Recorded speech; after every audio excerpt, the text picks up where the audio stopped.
पिताजी जल्दी चलिए, वरना मैं आज स्कूल में देरी से पहुंचूंगा। मेरी टीचर बहुत गुस्सा करती है। हाँ हाँ बेटा, अभी चलते हैं, बस 2 मिनट रुको। तभी रमेश की पत्नी कमरे से बाहर आती है और रमेश से कहती है, सुनिए जी, आज शाम को आप ऑफिस से जरा जल्दी घर आ जाइएगा। याद है ना, आज आपको मुझे शॉपिंग कराने के लिए लेकर जाना है। अरे भाग्यवान, इस महीने हाथ जरा तंग है। मेरी मानो तो शॉपिंग का विचार कुछ दिनों के लिए अपने दिमाग से निकाल ही दो।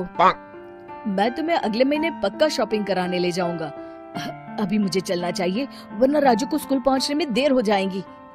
देखिए जी, अब आपके ये बहाने पुराने हो चुके हैं।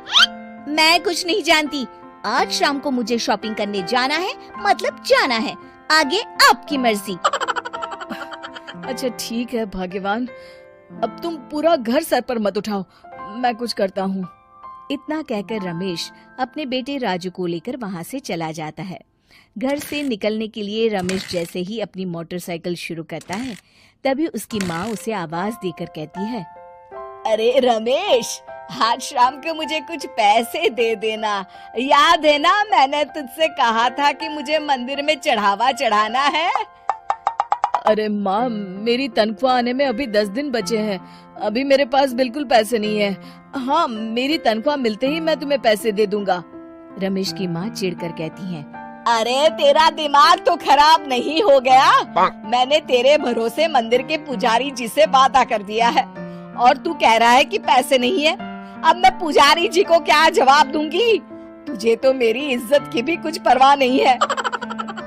अच्छा ठीक है माँ, अब तुम गुस्सा मत करो, मैं शाम तक कुछ इंतजाम करता हूँ। इतना कहकर रमेश वहाँ से चला जाता है। फिर दोपहर को जब रमेश अपने दफ्तर में बैठा होता है, तब उसे अपनी पत्नी और माँ की बातें याद आती हैं। रमेश अपने दफ्तर के एक साथी मोहन से कुछ रुपए उधार मांगता है। अरे भाई मोहन, मेरा एक छोटा सा काम कर दो, मुझे कुछ रुपयों की सख्त जरूरत है।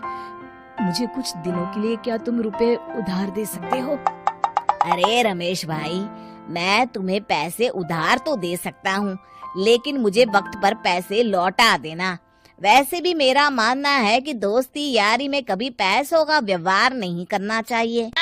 ये कहावत तो तुमने सुनी ही होगी कि उधार प्रेम की कैंची है।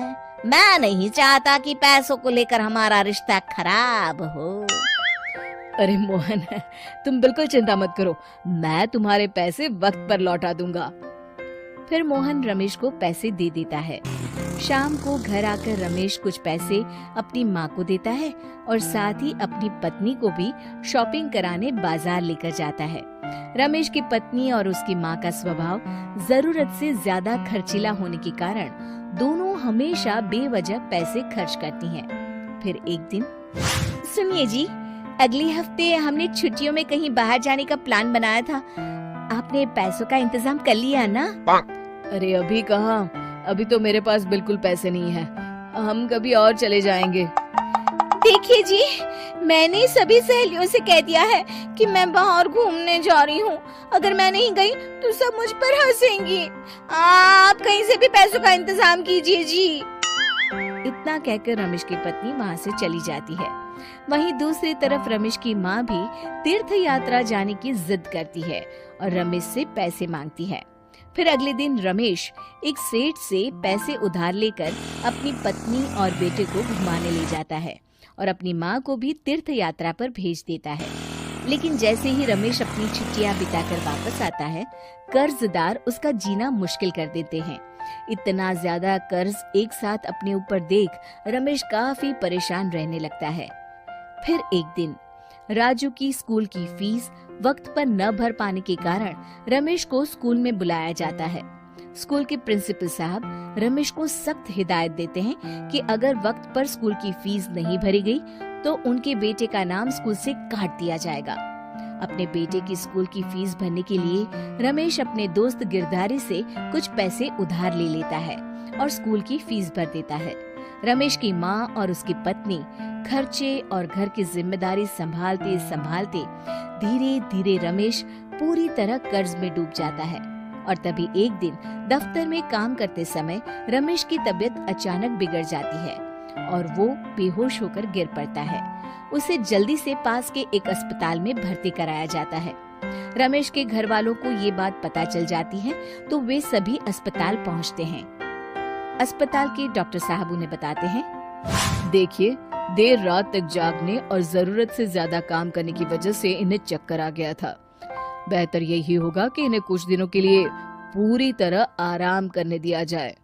रमेश की हालत देखकर उसके बेटे राजू को बहुत गुस्सा आता है और वो अपनी दादी और माँ से कहता है, माँ, दादी, मैं इतना छोटा हूँ, फिर भी मैं इतना समझता हूँ कि पिताजी दिन रात दफ्तर में काम करके पैसे कमाते हैं। पिताजी अकेला पूरा घर संभालते हैं और आप दोनों अपने फिजूल के खर्चों के लिए उन पर दबाव डालते रहते हैं। आज पिताजी की हालत के जिम्मेदार तो आप दोनों हैं।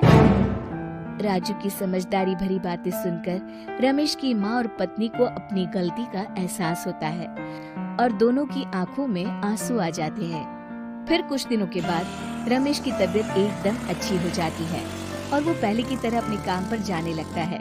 रमेश की माँ और पत्नी अब उसे किसी प्रकार की कोई तकलीफ नहीं देते और ना ही उससे किसी चीज की मांग करते हैं। फिर देखते ही देखते रमेश अपने कर्ज के सारे पैसे चुका देता है। उसकी जिंदगी पहले की तरह अच्छी हो जाती है और वो अपने परिवार के साथ खुशी खुशी रहने लगता है। शिक्षा, हमारे रिश्ते एक तराजू की तरह होते हैं जिसकी दोनों ओर जिम्मेदारी और समझदारी का वजन बराबर होना चाहिए।